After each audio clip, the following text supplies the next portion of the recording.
નમસ્તે વિદ્યાર્થી મિત્રો, હવે આપણે અન્ય પ્રશ્નની શરૂઆત કરીશું. રાષ્ટ્રીય આવક માપવાની બીજી એક પદ્ધતિ છે જેનું નામ છે આવક પદ્ધતિ. તો આવક પદ્ધતિથી રાષ્ટ્રીય આવક ગણવાની પદ્ધતિ પ્રોફેસર પીગુની વ્યાખ્યા પરથી વિકસાવવામાં આવી છે. હવે આ રીતે રાષ્ટ્રીય આવક કેવી રીતે ગણીને જાણી શકાય? તો વર્ષ દરમિયાન દેશના નાગરિકો અને રાજ્ય જે આવક પ્રાપ્ત કરે તેનો સરવાળો કરીએ એટલે રાષ્ટ્રીય આવક મેળવી શકાય છે. યાદ રાખજો, દેશના નાગરિકો અને રાજ્ય મતલબ કે અહીંયા સરકારને જે આવક પ્રાપ્ત થાય એનો સરવાળો કરવાનો એટલે રાષ્ટ્રીય આવક મળે. આ પદ્ધતિમાં કઈ રીતે ગણતરી કરવામાં આવે છે? તો ઉત્પાદનના 4 સાધનો છે: જમીન, શ્રમ, મૂડી અને નિયોજક. તો આ 4 સાધનોને જે વળતર મળે છે, ભાડું, વેતન, વ્યાજ અને નફો, એનો સરવાળો કરવામાં આવે. સરવાળો કરતાં અહીંયા આપણને આવક પદ્ધતિથી રાષ્ટ્રીય આવક મળે છે. ચલો, મહત્વની બાબતો, મતલબ કે આ રીતે જ્યારે રાષ્ટ્રીય આવકની ગણતરી કરીશું ત્યારે કઈ કઈ બાબતોને આપણે ધ્યાનમાં લઈશું. તો મહત્વની બાબતો અહીંયા જોઈએ તો સૌથી પહેલાં કયું છે ભાડાની આવક. મતલબ કે જે ભાડાની આવક આપણને મળે તેને ગણતરીમાં લેવાનું છે. તો સૌથી પહેલાં જમીન હોય, મકાન હોય વગેરેને જે ભાડું મળે તે આવક કહેવાય. હવે પોતાના મકાનમાં આપણે રહેતા હોય તો પણ ભાડાની આવક આપણને મળે છે એવું માનીને એ આરોપિત ભાડું છે એ રાષ્ટ્રીય આવકમાં ગણવામાં આવે છે. પુસ્તકોના કોપીરાઇટ છે. પુસ્તકો એની આપણે જે ડુપ્લિકેટ કરાવીએ છીએ, ઝેરોક્સ એટલે કે એની બીજી કોપી નીકળતી હોય છે એને કોપીરાઇટ્સ કહેવાય. પછી પેટન્ટ, કોઈ પણ વસ્તુની પેટન્ટ હોય જે બજારમાં મૂકવામાં આવે પછી ગ્રાહકોને અનુકૂળતા રહે તો ગ્રાહકો એની ડિમાન્ડ કરે, માંગ કરશે એટલે બધી વસ્તુઓ મૂકવામાં એટલે વસ્તુ વેચાય. તો એ પેટન્ટના જે અધિકારો છે એના કારણે જે આવક મળે એ ગણવામાં આવે છે. ત્યાર પછી છે વ્યાજની આવક. ભાડા પછી વ્યાજની આવક. તો લોકો વર્ષ દરમિયાન જે મૂડી હોય એમની પાસે, મૂડી ઉપર જે પણ વ્યાજ મળે એની ગણતરી કરવામાં આવશે.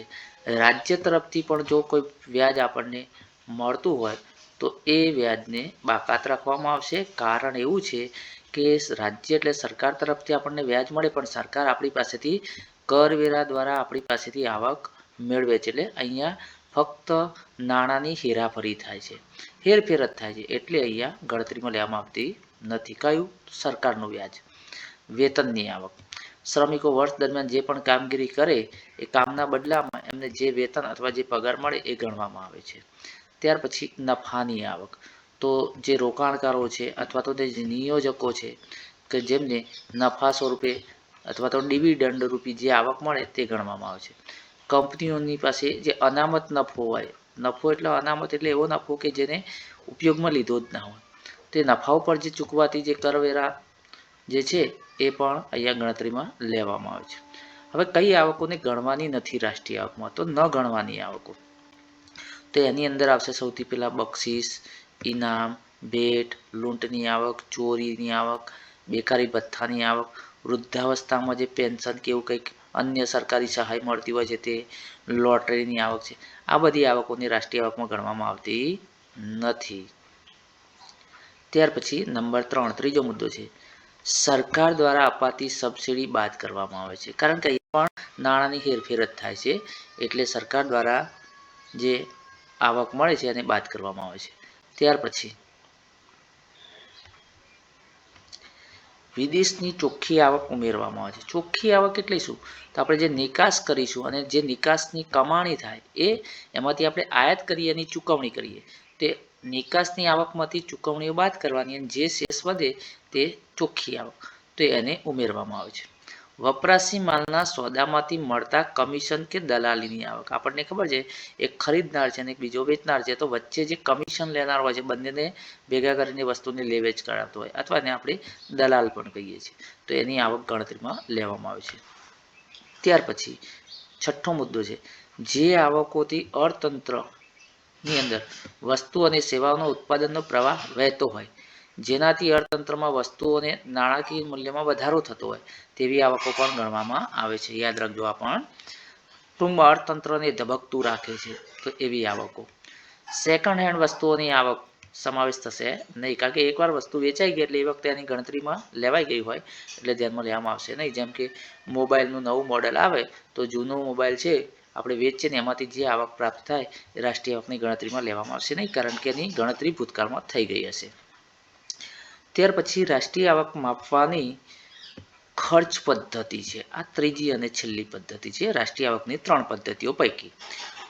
આ પદ્ધતિ ફિશરની વ્યાખ્યા ઉપરથી વિકસાવવામાં આવી છે. ખર્ચ પદ્ધતિમાં બધા જે પણ ખર્ચ થાય ઉત્પાદન કરવા માટે એ અહીંયા ધ્યાનમાં લેવામાં આવે છે. તો વર્ષ દરમિયાન વ્યક્તિ છે, કુટુંબો છે, પેઢીઓ છે કે સરકાર ચીજ વસ્તુઓ અને સેવાઓ ઉપર જે કુલ નાણાકીય ખર્ચ કરે છે તેનો સરવાળો કરીને રાષ્ટ્રીય આવક મેળવવામાં આવે છે. એટલે આપણે વર્ષ દરમિયાન ચીજ વસ્તુઓ સેવાઓનો જે વપરાશ કરીશું તો એ વપરાશ કર્યો એનો કેટલો ખર્ચ થયો, કેટલા રૂપિયાની વસ્તુઓનો વપરાશ કર્યો આપણે તેનો સરવાળો કરો એટલે રાષ્ટ્રીય આવક મળે. એ રીતે માપવામાં આવે છે. આ રીતે ગણતરી કરતી વખતે કઈ બાબતો ધ્યાનમાં રાખીશું? તો ખર્ચની દ્રષ્ટિએ રાષ્ટ્રીય આવકની જ્યારે ગણતરી કરીએ ત્યારે આ નીચે જે છે બાબતો એને આપણે ધ્યાનમાં લેવાના છે. સૌથી પહેલા નાણાકીય ખર્ચના 4 ઘટકોને ધ્યાનમાં લેવાના છે. અહીંયા પણ પ્રશ્ન પૂછાય છે નાણાકીય ખર્ચના કેટલા ઘટકો છે, કયા કયા? તો નાણાકીય ખર્ચના 4 ઘટકો છે. કયા કયા? તો વપરાશી ખર્ચ, મૂડીરોકાણ ખર્ચ, સરકારી ખર્ચ અને ચોખ્ખું નિકાસ ખર્ચ.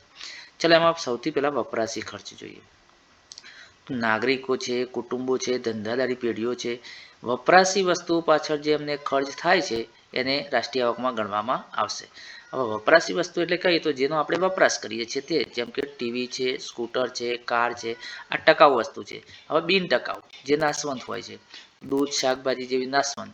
ત્યાર પછી કેટલીક સેવાઓ છે, જેમ કે શિક્ષણ છે, ડૉક્ટરની સારવાર છે, વાહન વ્યવહાર, સંદેશાવ્યવહાર, આ સેવાઓ પાછળ જે પણ ખર્ચ કરીએ છીએ એ બધા વપરાશી ખર્ચમાં આવે જેની ગણતરી થાય છે.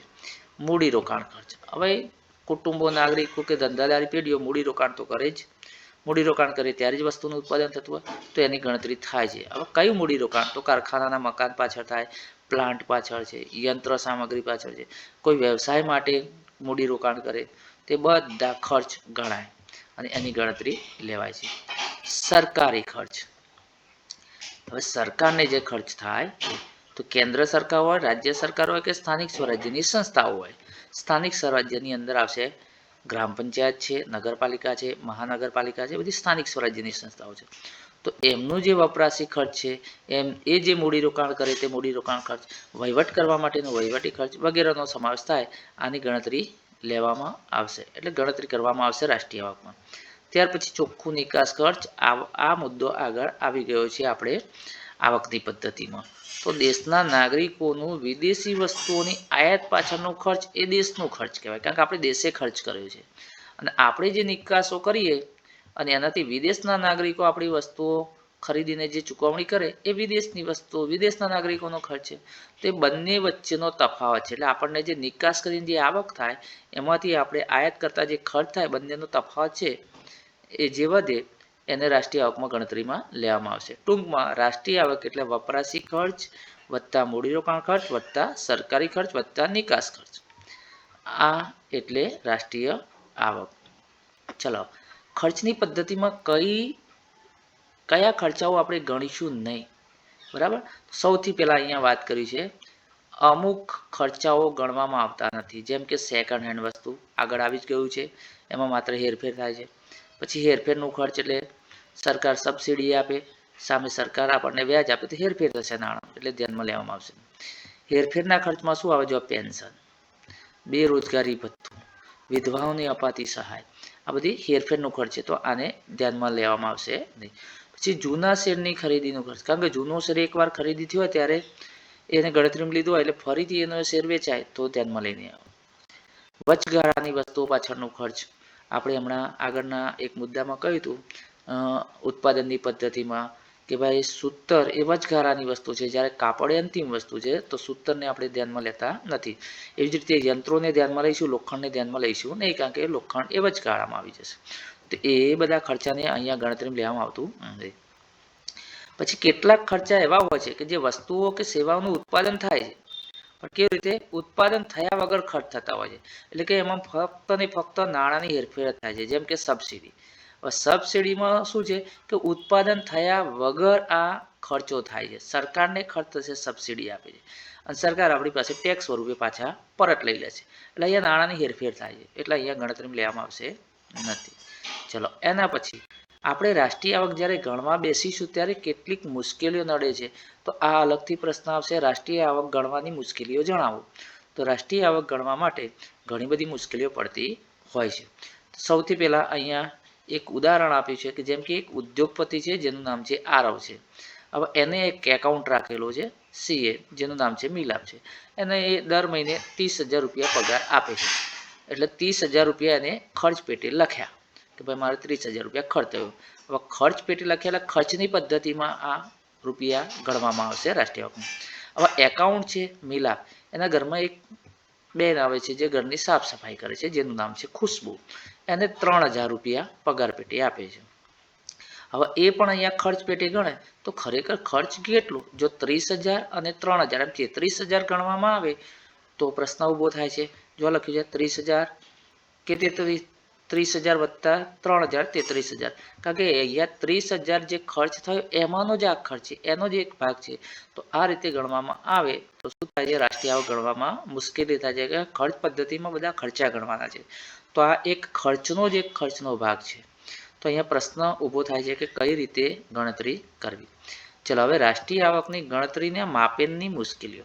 આપણે રાષ્ટ્રીય આવક ગણવા બેસીએ ત્યારે કેટલીક મુશ્કેલીઓ નડતી હોય છે. તો અહીંયા જુઓ આટલા પ્રકારની મુશ્કેલીઓ છે. સૌથી પહેલાં બેવડી ગણતરીની સમસ્યા નડે છે. તો બેવડી ગણતરી ટાળવાનો ઉપાય આપણે સમજી ગયા છે. સ્વ વપરાશની મુશ્કેલી, કહ્યું કે સ્વ વપરાશ માટે જે વસ્તુઓ રાખેલી હોય એને ગણતરીમાં નહીં લેવાની, પણ દેશના નાગરિકોએ કેટલી વસ્તુ સ્વ વપરાશ માટે રાખી એના સાચા આંકડા મળતા નથી, એટલે એ પણ મુશ્કેલી નડે છે. ઘસારો જાણવાની મુશ્કેલી, વર્ષ દરમિયાન વસ્તુઓનો જે વપરાશ કર્યો હોય તેને કેટલો યંત્રોને ઘસારો લાગે એ પણ આપણે જાણી શકતા નથી. જેમ કે કારખાનાનું મકાન હોય તો એ થોડું ઘણું જર્જરિત થાય તેને કેટલો ઘસારો લાગ્યો એ આપણે જાણી શકતા નથી. કરટાળો અને કર ચોરીની વૃત્તિ, અહીંયા આવશે કટાળો નહીં પણ કર ચોરી.